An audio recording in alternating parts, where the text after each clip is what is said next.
नाम जपो जी ऐसे ऐसे ध्रुव प्रहलाद जप्यो हर जैसे। ध्रुव प्रहलाद जप्यो हर जैसे। दीन दयाल भरोसे तेरे, सब परिवार चढ़ाया बेड़े। सब परिवार चढ़ाया बेड़े। दीन दयाल भरोसे तेरे। दीन दयाल भरोसे तेरे।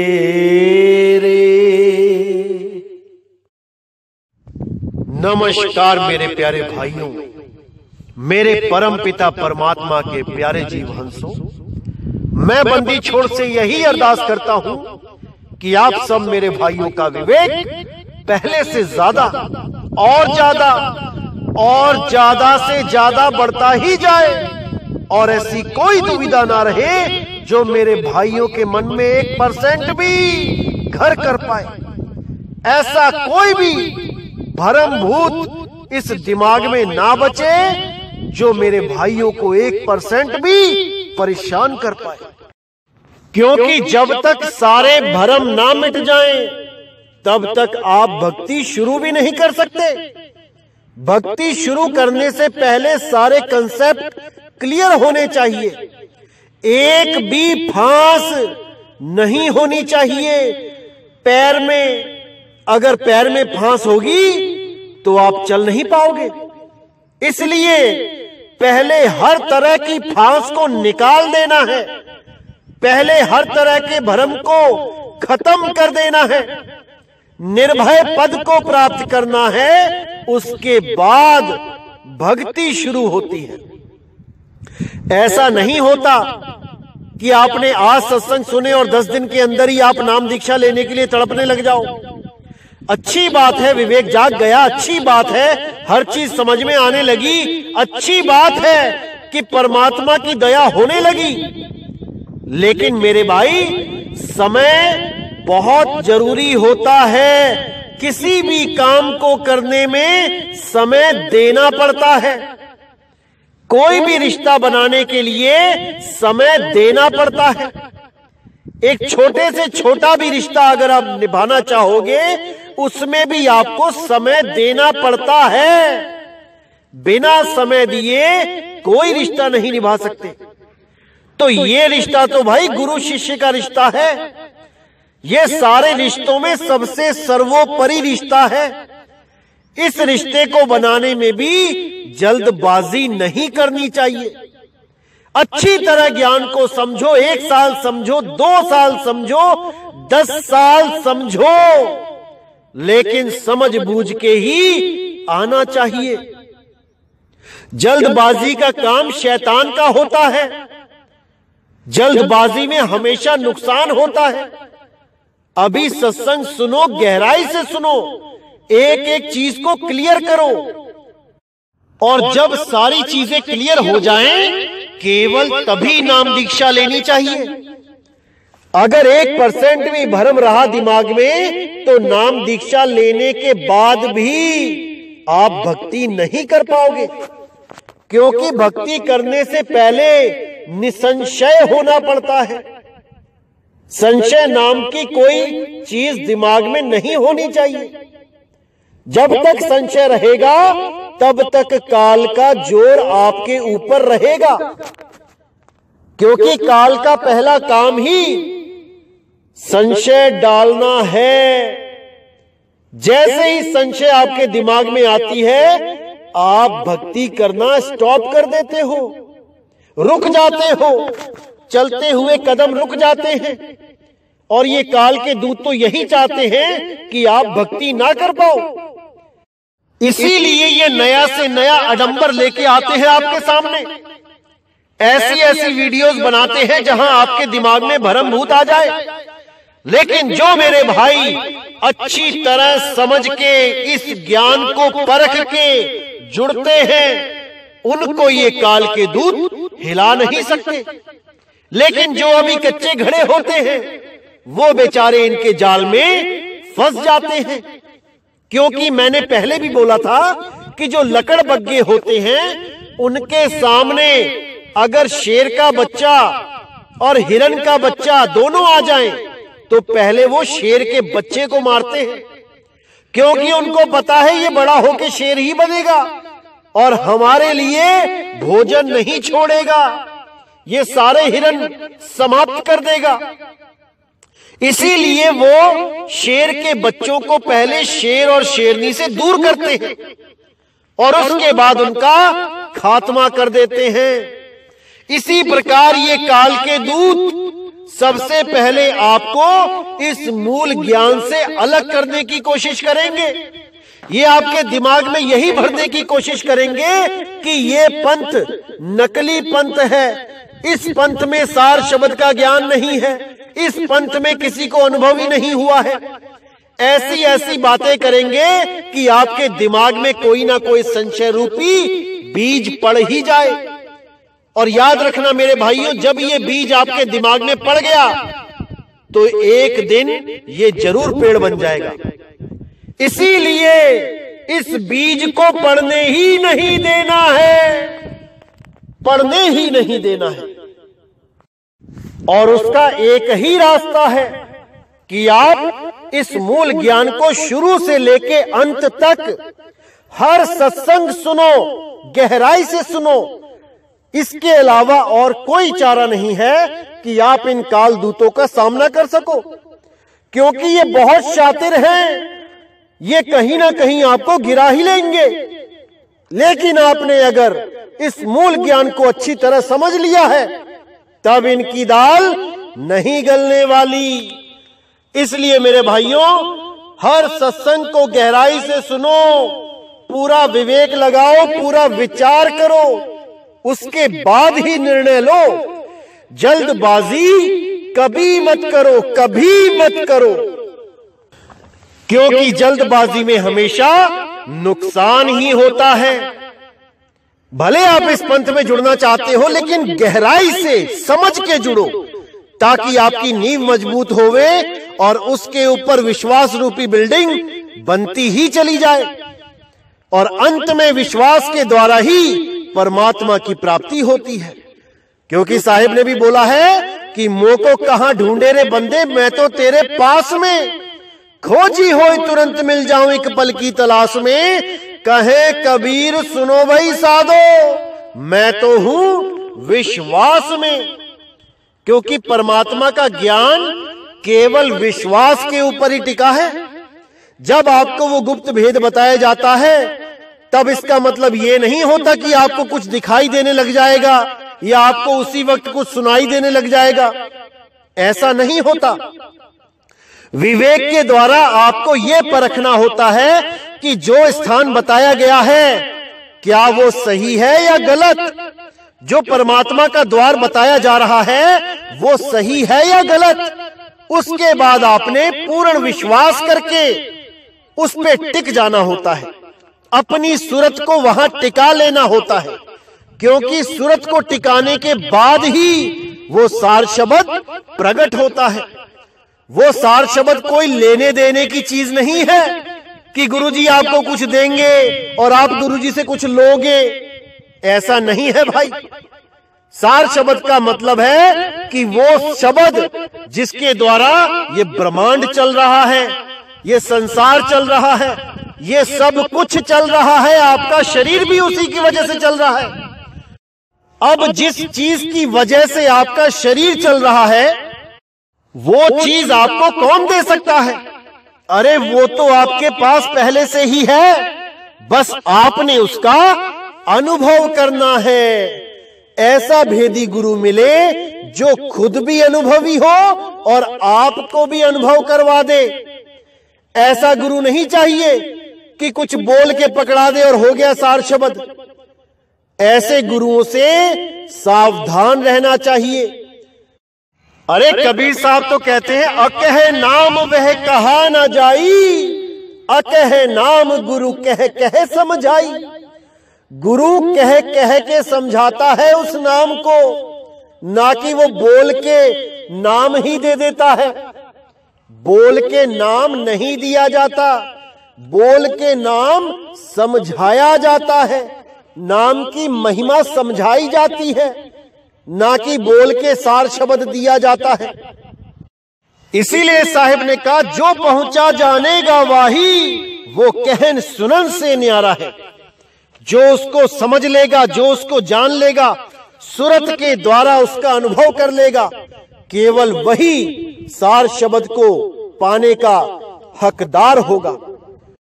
जो केवल सार शब्द की बातें करके ही पेट भरते रहते हैं दिन भर, वो सार शब्द को पाने के हकदार नहीं है।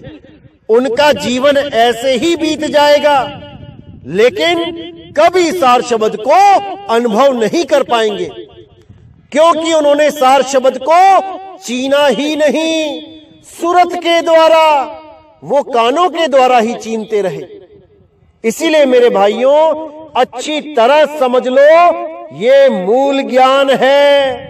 इस ज्ञान को समझने के बाद ही इस जीव की मुक्ति होती है। चारों युगों में ये ज्ञान एक बार इस पूरे ब्रह्मांड में फैलता है, और वही समय आ गया है मेरे भाइयों, समय आ गया है। अब आपने केवल समझना है कि क्या बताया जा रहा है आपको।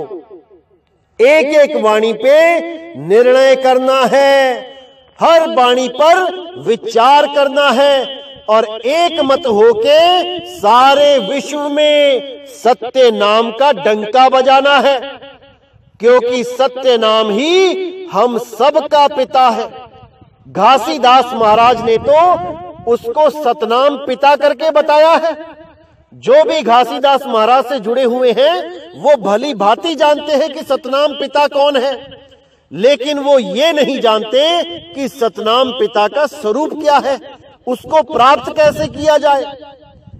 सतनाम को तो पिता वो बोलते ही हैं, लेकिन उस पिता को प्राप्त कैसे करें, बस इस पे थोड़ा सा विचार करने की जरूरत है। सतनाम पिता कहीं दूर नहीं है। तो ऐसे ही बहुत संतों ने सतनाम की महिमा गाई है, और सतनाम ही सारे ब्रह्मांड का कुल मालिक है। इसी को बाबा नानक ने सतनाम वाहे गुरु बोला है, कि वो सबका गुरु है, वो जगत गुरु है। इंसानी चोले का एक ही मकसद है कि उस सतनाम पिता को प्राप्त करना। अगर इस जीवन में सतनाम नहीं मिला, तो मेरे भाई जैसे आए हो वैसे ही चले जाओगे। इसीलिए बार बार मैं यही बात करता हूं कि कुछ भी करो, लेकिन इस मनुष्य चोले को बर्बाद मत होने दो। अरे शुरुआत कहीं से भी करो, कोई भी गुरु धारण करो, शुरुआत करो तो सही। परमात्मा की दया होगी तो आगे से आगे रास्ता मिलता चला जाएगा, और कभी ना कभी सतगुरु तुम्हारे जीवन में दस्तक दे ही देंगे। कहीं तो शुरुआत करो, किसी को तो गुरु धारण करो। मेरे भाइयों, अति आवश्यक है जीवन में गुरु को धारण करना, क्योंकि जिसका कोई गुरु नहीं होता, उसका जीवन शुरू नहीं होता। बिना गुरु के अनाड़ी ही रह जाओगे। तो मेरे भाइयों, विचार करो, विवेक लगाओ, और कोई ना कोई गुरु जरूर धारण करो, और आगे का ज्ञान जब भी मिले, कभी भी मिले, कहीं भी मिले, उसको ग्रहण करो और आगे बढ़ जाओ। क्योंकि हमारा मकसद यहाँ पर केवल गुरु बनाना नहीं है, हमारा मकसद है पूर्ण ज्ञान को प्राप्त करना। और पूर्ण ज्ञान तभी प्राप्त होता है जब आपके जीवन में कोई पूर्ण सतगुरु आता है। लेकिन पीएचडी करने के लिए आपको जैसे LKG, UKG, first, second, third, fourth, fifth करनी पड़ती है, हाई स्कूल करना पड़ता है, कॉलेज करना पड़ता है, तब जाके आप पीएचडी तक पहुंचते हो। इसी प्रकार पूर्ण ज्ञान को प्राप्त करने के लिए भी आपको 100 गुरु बदलने पड़े, तब भी बदल लेना मेरे भाई, क्योंकि हमारा मूल उद्देश्य यहां पे गुरु बनाना नहीं, बल्कि पूर्ण ज्ञान लेना है। उस ज्ञान को समझना है जिस ज्ञान के द्वारा तुम्हारा जन्म मरण से पीछा छूट जाएगा। क्योंकि गुरु तो बहुत है यहां पे, जो तुमसे मूर्ति पूजा भी करवा देंगे, जो तुम्हें तीर्थों के चक्कर भी लगवा देंगे, जो तुम्हें पहाड़ों के चक्कर भी करवा देंगे, जो तुम्हें घन चक्कर भी बना देंगे, ऐसे भी गुरु हैं। लेकिन गुरु मेरे सब ही बड़े, अपनी अपनी ठौर, शब्द विवेकी पारखी, सो माथे का मोर। गुरु बहुत हैं, इतने गुरु हैं कि तुम सोच भी नहीं सकते। लेकिन पूर्ण सतगुरु लाखों करोड़ों अरबों में कोई एक होता है, जो तुम्हारा जीवन बदल देता है, जो तुम्हें अज्ञान से निकाल के ज्ञान तक पहुंचा देता है। उसी की तलाश करनी है मेरे भाइयों, उसी की तलाश करनी है। लेकिन उसको तलाशने से पहले अगर आप कहीं और भी जुड़ गए हो तो इसमें भी कोई दिक्कत नहीं है। आखिर तुम्हारी मंजिल तुम्हें जरूर मिलेगी, अगर तुम्हारा हृदय सच्चा है और खोज पक्की है। अगर तुम खोजी हो तो तुम्हें कोई रोक नहीं सकता, क्योंकि परमात्मा ने खोजी के लिए ही बोला है, खोजी होए तुरंत मिल जाऊं एक पल की तलाश में। इसलिए तुम्हें हमेशा खोजी बन के ही रहना चाहिए, तभी पूर्ण ज्ञान होगा, तभी पूर्ण सतगुरु तुम्हारे जीवन में आएंगे। और जब सतगुरु तुम्हारे जीवन में आ जाएंगे, तब मेरे भाई तुम्हारा जन्म और मरण सदा के लिए खत्म हो जाएगा। उसके बाद तुम्हें गर्भ जून में कोई डाल नहीं सकता, क्योंकि परमात्मा तुम्हारा रखवाला हो जाता है। जब परमात्मा रखवाला हो जाता है तो कोई तुम्हारी हानि नहीं कर सकता। इसीलिए मेरे भाइयों, मैं बार बार समझाता हूं, बार बार यही बोलता हूं कि जल्दबाजी नहीं करनी है, सहजता का मार्ग है। यहां पे आके भी सहज ही होना पड़ेगा। बिना सहज हुए परमात्मा नहीं मिल सकता, अपना स्वरूप चीन नहीं पाओगे, क्योंकि बिना सहजता के तुम्हारी सूरत टिकेगी ही नहीं। अरे सूरत फंसी संसार में, तासे पर गई दूर, सूरत बांध स्थिर करो, आठों पहर हुजूर। सूरत स्थिर करने का मतलब ही सहज होना है। कुछ भी होता है होने दो, कोई गलत बोल रहा है बोलने दो, कोई कुछ कर रहा है करने दो। तुम अपने ज्ञान में मगन रहो, अपने ध्यान में मगन रहो। ना किसी से फालतू बात करने की जरूरत है, ना किसी से फालतू बात सुनने की जरूरत है। कोई गलत बोलता है, उठ के वहां से चले जाओ, ना कि उसको 2 गालियां दे दो और ताकि वो 2 से 4 करे और तुम 4 से 8 करो। ये काम नहीं करना है मेरे भाइयों, ये काम नहीं करना है। जो करेगा सो भरेगा। तुम क्यों हो रहे हो उदास? तुम अपने ज्ञान में मगन रहो, तुम अपने ध्यान में मगन रहो। तुम्हें किसी से कोई लेने देने की जरूरत नहीं है। साहिब कहते हैं, कुछ लेना ना देना, मगन रहना। 5 तत्व का बना ये पिंजड़ा, तामे बोले दिन रात मैना।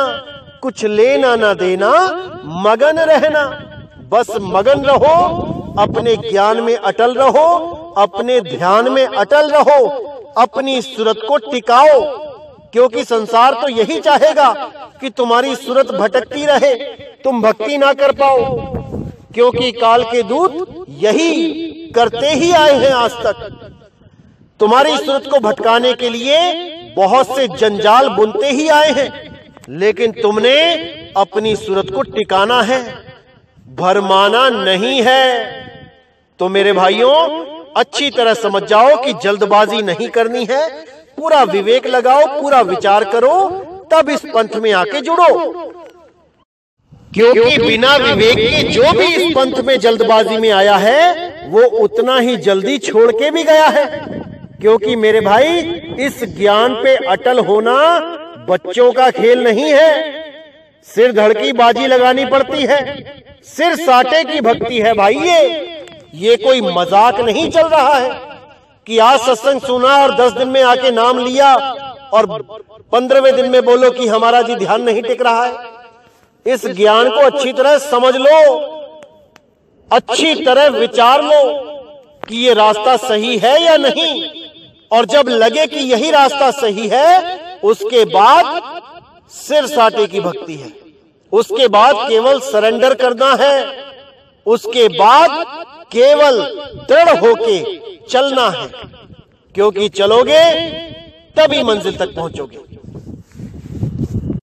क्योंकि गुरु केवल रास्ता बताता है, चलना शिष्य का ही काम होता है। कोई ऐसा जादू मंत्र नहीं होता कि गुरु तुम्हें यहां बैठे बैठे ही पहुंचा दे बिना तुम्हारे कुछ किए। तुम्हें रास्ता बताया जाएगा, तुम्हें विधि बताई जाएगी, तुम्हें तरीका बताया जाएगा सत्य सिमरण का, सच्चे नाम को याद करने का, अपने स्वरूप को प्राप्त करने का।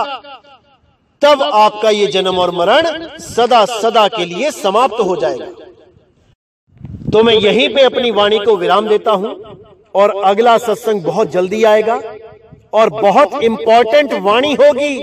क्योंकि बहुत से लोगों ने उस वाणी को दिखा दिखा के ऐसा अनर्थ कर दिया है, ऐसा भरमा दिया है इस जीव को कि अब कोई रास्ता नहीं मिल पा रहा है, जीव को निकलने का रास्ता ही नहीं मिल पा रहा है। तो अगली वाणी में उस सब को क्लियर कर दिया जाएगा जहां जहां पे भी लोगों को भ्रमित किया गया है। इसी के साथ आज का सत्संग मैं यही समाप्त करता हूं और परमात्मा से यही अरदास करता हूं कि मेरी एक एक बात को आप गहराई से समझें और उस पर पूरा विचार कर लें और सत्य सत्य का निर्णय करके सत्य के साथ सदा सदा के लिए जुड़ जाएं।